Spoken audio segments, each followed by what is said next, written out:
Mēs šobrīd atrodamies diezgan augstā punktā netālu no Table Mountain, kas ir šeit aiz muguras tur augšā. Un šeit ir redzama Cape Town.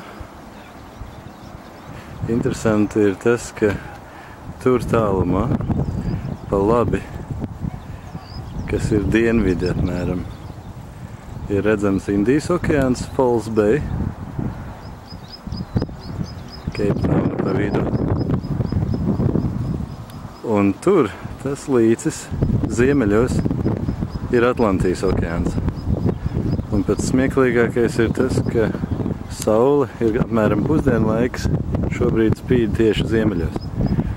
Jo šeit mēs esam dienvidu puslodē, un tāpēc saule iet pretēji pulksteņa rādītāju virzienam, un pusdienlaikā tā ir tieši ziemeļos. Augstie vēji savukārt nāk no dienvidiem, lai cik tas mums jocīgi neliktos.